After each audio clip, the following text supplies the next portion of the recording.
Good morning.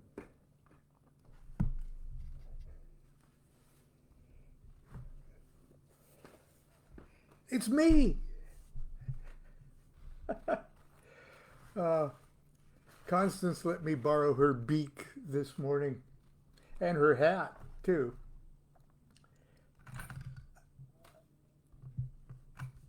So I just thought I'd get your attention that way. Good morning, everyone. We are on. We're starting something new this morning. Something new, but rather very old, too. The 1997 Angels, Demons, and Gods of the New Millennium. Uh, I hope you're going to enjoy this, and I hope that you saw my earlier postings about this wonderful chart uh, that I'll be happy to send you the PDF file for it. It was originally uh, tucked into the first edition, but as our good friend Michael Conlon told you, he worked really hard to get this in the very first edition, but it's extremely expensive to do that, and in subsequent editions it's not there. So uh, I'll be happy to email you that. I've also posted it right here on my Facebook page, and you can uh, uh, find it there for your own edification now, not for commercial purposes. Anyway, I'm going to start with my short little preface and then move on and read chapter 1 today, which is called Confession. This is the preface. My introduction to occultism came in 1966. Jesus. 1966, when my brother Mark loaned me 3 small books by Yogi Ramacharaka. The first, the Hindu Yogi Practical Water Cure, introduced me to the unspeakable horrors that lie putrefying in my intestinal tract. I immediately turned vegetarian and embarked upon a frantic quest for a high colonic. The second, Science of Breath, taught me the fundamentals of pranayama. And the third, 14 Lessons in Yogi Philosophy, was and still is the finest introduction to Oriental occultism ever written. Several of these books were originally published at the turn of the century as correspondence courses. Each week, subscribers received a new lesson in the mail and had 7 days to meditate upon the material and embark upon the outlined practices. If the student applied himself or herself to the program, at the end of the monograph series, they would find themselves with clean colons, clear lungs, and a healthy respect for the spiritual sciences of the East. Ramacharaka's, and of course, the footnote says that Yogi Ramacharaka was really William Walker Atkinson. But anyway, that's another story.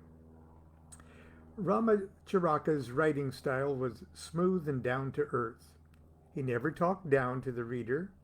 He seemed to be at all times very conscious of who was reading his material and managed to convey exotic concepts with candor and a complete lack of pretense. Members of our little Oregon hippie commune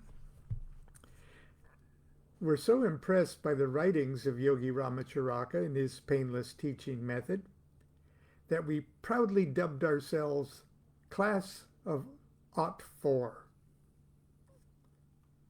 the name by which Yogi Ramacharaka addressed the recipients of the 1904 14 lesson series. To distinguish ourselves from our carnivorous neighbors, we designed a red flag in the shape of an enema bag. with the numbers 04 emblazoned on the side. Years later, I would study the weekly monographs of several modern mystery schools and found that I still resonated positively to this teaching method. I'm going to pause for a moment and tell you that when we were up in Oregon in our little commune, we actually wrote Yogi Publications in Chicago and said that we just loved Yogi Ramacharaka and his works that Yogi Publications published, and that we even called ourselves the class of '04. And I asked if you have any damaged or unsellable books by Yogi Ramacharaka. We're up here in rural Oregon, and our little commune would just love it if you just send them our way. And a few weeks later, we found a whole box. They sent us a whole box of new Yogi Ramacharaka hardbound editions published by Yogi Publications. So bless their hearts. That was very sweet of them to do. Okay, let me get back. With angels, demons, and gods of the new millennium, I've not presumed to copy Ramacharaka's unique style. I've nevertheless tried to make each chapter a self-contained entity, a standalone essay on one of 7 topics. Topics I believe are critical to the understanding of modern magic. This is not to say that I do not hope the book will be read and digested as a unified opus, but it's my sincere hope the readers will take a little time to let the magic of each chapter prepare them for the chapter to follow. That preface is followed by a page of acknowledgements, which I'll let you read those yourself. Remember, this book was written in or before 1997, so I was probably working on some of these things even before that. Chapter 1, Confession. The epigram is a quote from Aleister Crowley's Task of the Probationer Liber Collegi Sancti. He shall everywhere proclaim openly his connection with the AA, and speak of it and its principles, even so little as he understandeth, for that mystery is the enemy of truth.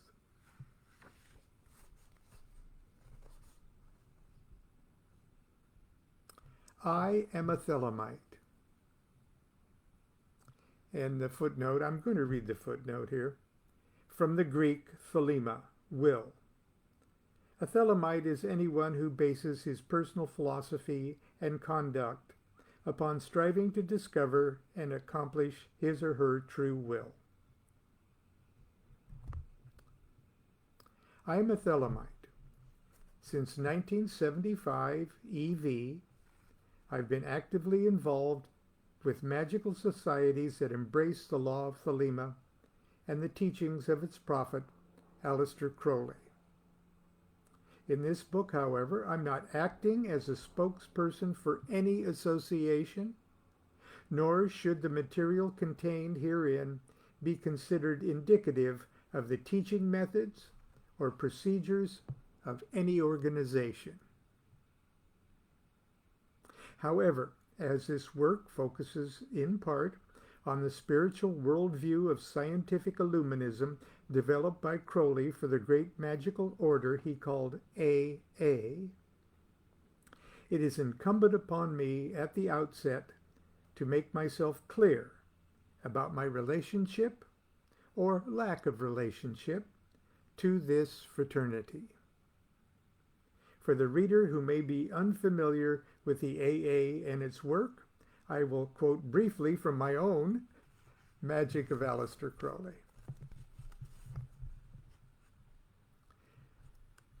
The AA, and the footnote says, It is commonly believed that AA stands for Argentinium Astrum, Silver Star.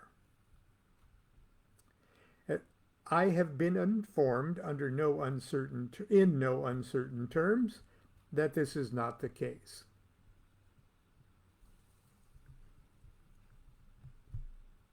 The AA was founded in 1907 by Crowley and George Cecil Jones.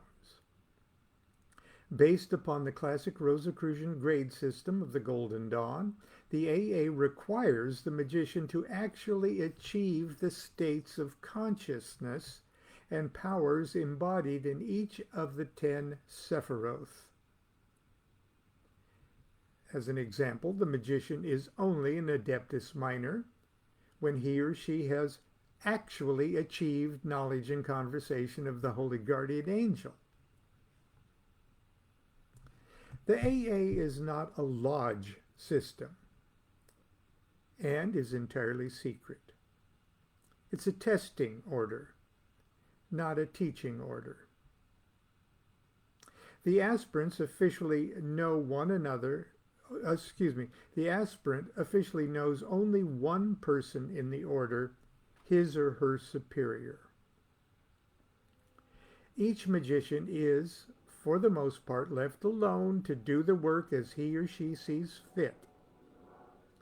Ideally, contact with the superior is brief and infrequent and can be characterized as being suggestive rather than instructive. Advancement to the next grade is simply a seal upon attainment. Today, there remain a number of individuals who had a formal AA relationship with Crowley, or one of several Crowley's students. Some of these individuals have chosen to continue to take on students, who in turn have taken on students, etc., etc. As the nature of these relationships is secret, there's no way short of affiliation to gauge the quality of the magical work done. As noted above, the AA would ideally operate through an unbroken chain of teachers, each of whom is one grade in advance of his or her student. The probationer is supervised by a neophyte, who is in turn supervised by a zealoter, who is supervised by a practicus, who is supervised by a philosophus, who is supervised by a dominus liminis, who is the student of an adeptus minor, etc., etc. All the way up to Ipsissimus and all the way back to Aleister Crowley. For those whose faith in the efficacy and legitimacy of the AA hinges upon the existence of a group of adepts who make up such an unbroken chain, I must sadly report I have discovered no evidence to suggest that it exists. To my knowledge, even the strongest AA pedigrees are built upon the mentorship of individuals who can or could exhibit only probationer or neophyte paperwork from Crowley, or who have various other breaks or irregularities in their chain. Knowing this is the case, the sincere seeker must decide whether or not this magical paper chase is really important to the work at hand. The traditional mythos maintains that the AA has existed since the dawn of consciousness and is both the catalyst and the vehicle of the spiritual evolution of humanity. The great avatars and spiritual figures of the past, including Fu Hai, Lao Tzu, Gautama, Zerdusht, Pythagoras, Dionysus, Osiris, Apollyon, Plotinus, Mohammed, and others are identified by Crowley as emissaries and representatives of the AA. Even Helena Petrovna Blavatsky, who never to my knowledge had any signed AA paperwork acknowledging her as such, was considered by Crowley to be an 8=3, a master of the temple of the AA. Keeping this in mind, isn't it a little naive to believe that such a powerful cosmic varsity squad could be limited to the activities of a handful of individuals who can display a document proving they are bona fide students of a bona fide student of Aleister Crowley? What then constitutes AA affiliation? We are all entitled to our opinions. But I'm firm in my belief that no one should presume to answer that question for another. I'm aware of what I believe to be formal and serious AA work being carried on today all over the world. I'm also aware of the activities of so-called AA lodges and individuals and organizations hinting they are the doorway to the AA. Predictably, some of these groups are led by self-appointed chancellors or other such hierophants who have convinced themselves that their level of spiritual omniscience is sufficiently exalted to enable them to evaluate precisely where an aspirant stands on the initiatory ladder. Interviews with members and former members of such groups often paint a picture of a leadership frightfully preoccupied with enforcing unquestioned obedience to the hierarchy. Conformity of thought, coupled with an emphasis on degree snobbery, and a testing program that demands standardized answers to standardized questions, effectively ensures that most students will never become sufficiently illuminated to discover what pompous and deluded asses are running the show. In my opinion, such activities do not represent the fundamental principles of the AA, and are unquestionably the antithesis of the Thelemite or the Thelemic formula. But it does not matter what I think. It does not matter what my opinion is. Ironically, the nature of magic being what it is, both the above categories are capable of turning out adepts, morons, and masters and monsters. Caveat emptor is as true in the spiritual marketplace as it is on the used car lot. But even in cases of obvious misrepresentation, it's not for me or you or anyone else to judge whether or not the great work of the AA is being carried out. True contact with the order takes place in the heart of the aspirant. If this link is genuine, then it does not matter if the flesh and blood contact is a saint or a scoundrel. In a way, this level of profound ambiguity places the post-Crowley AA on a most subtle and mystical plane. A place where no one, if they expect to be taken seriously, is in a position to challenge the legitimacy of anyone else's AA claim. When I felt compelled to affiliate with the order, I had no idea if I would ever meet an authentic contact. So I simply typed out the probationer's oath. I read it aloud, and I signed it. Then, like a good Martinist, I ceremonially burned it. It was the only way I knew to consign it to eternity,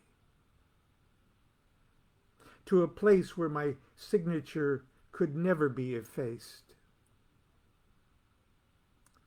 I was convinced that such a sincere oblation could not possibly go unnoticed by the secret chiefs. And it was only a few months later when I discovered an individual who had once been a probationer of Crowley and a one-time student of his famous or infamous Abbey of Thelema in Cefalù, Sicily. This charming woman was intelligent and extremely knowledgeable about magic of Thelema. She had personally known many of the colorful characters who in the past were stars of the magical firmament. I had no problem with the fact that she had never been officially recognized as a neophyte and therefore technically unqualified to take on a probationer.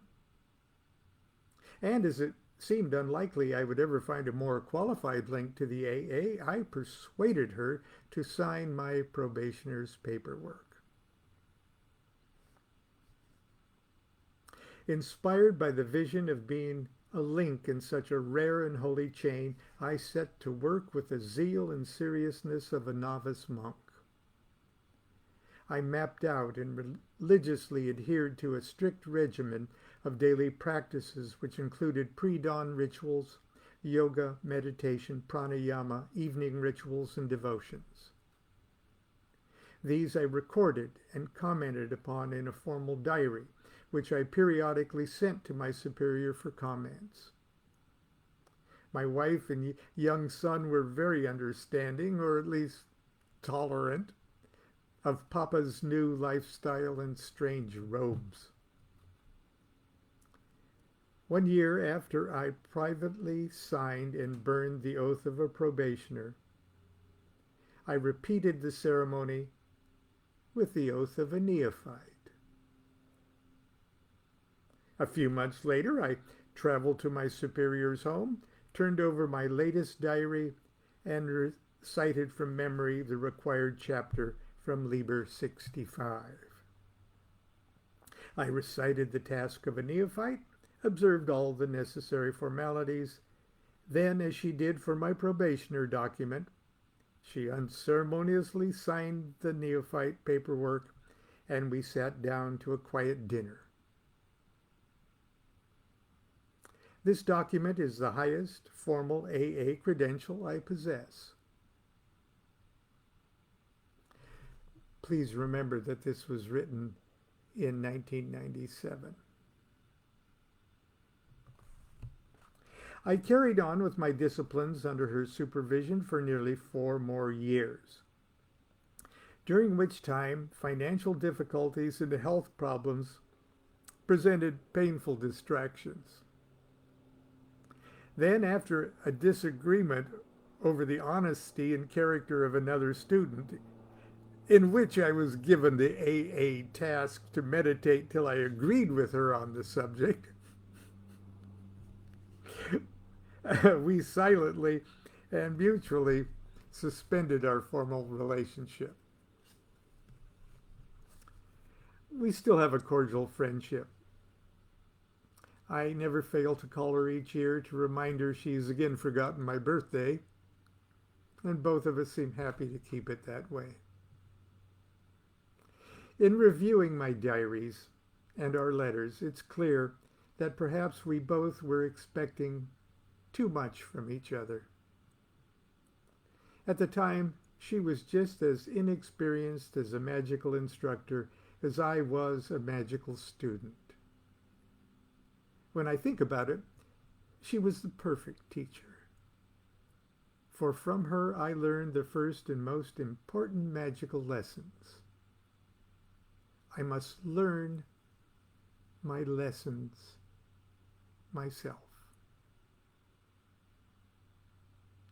To this day, I continue my magical work and do not feel that my affiliation, responsibilities, or labors have been interrupted in any way.